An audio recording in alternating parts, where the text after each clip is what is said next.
So check this out, guys. I had the pleasure to have a conversation with a young lady today, and I was telling her, about some things, about the YouTube video I had made talking about women and stuff like this, and she says, yeah, but women want to work. She says, yeah, but women want to. Let me tell you something. First of all, guys, that's a feminist ideology that women won't work. How can one woman speak for speak for billions of women? She says, yeah, but women want to work. I wonder how many women actually want to work, or are they just obeying some feminist ideology that they supposed to go to work like a man. Remember, women didn't even used to wear jeans 60, 70 years ago. You see how everybody, guys, is just asleep. Somebody need to do the knowledge to this. When did women start wearing jeans?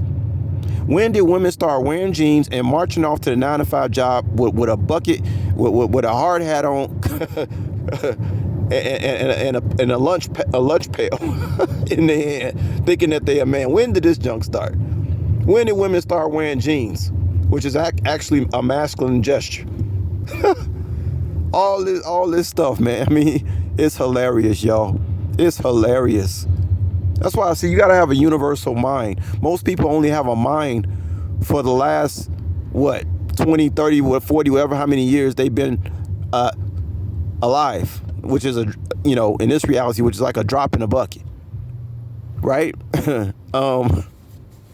So she said the same thing a lot of women have said. Yeah, but some women want to. Guys, you see the brainwashing. You see the brainwashing. See, what she didn't understand was that, and this is what most women get it twisted when I be talking to them. I didn't say you are not to work. I said you are not to give your labor to institution that does not have your best interest at heart.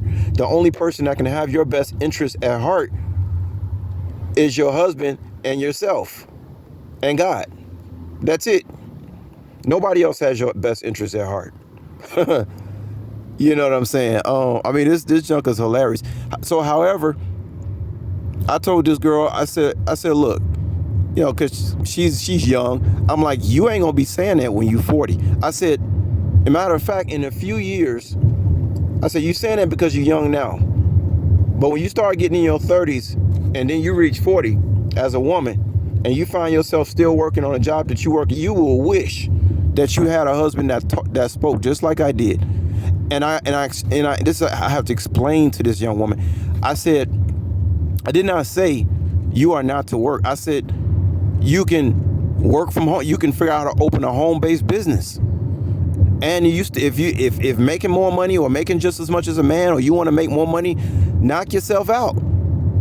You can do that. You can make more money than your man with your home business. There's so much more opportunity than just going and giving your labor away to these institutions. Then she understood. See, that's how I know women don't be thinking.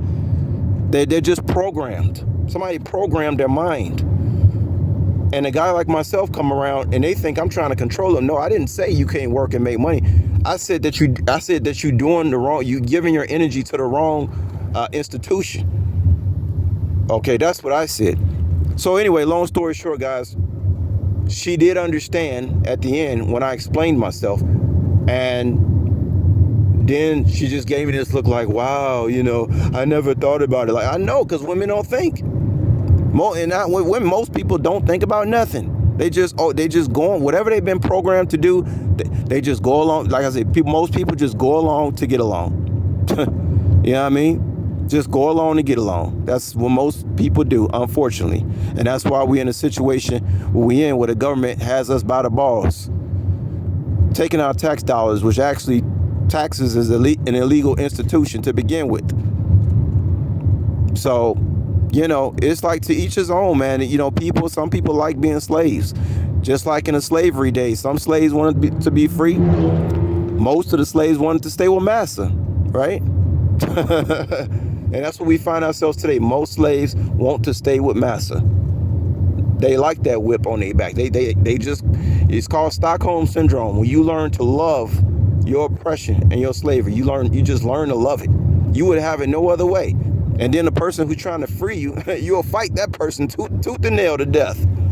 Wow, what a backwards place we live in, y'all. But anyway, at the end of the conversation, I was happy that she understood. And then she looked at me with respect and admiration. Like, oh, I never even thought about. Of course you never thought about it like that. Of course you have. Because most of the dudes out here are simps.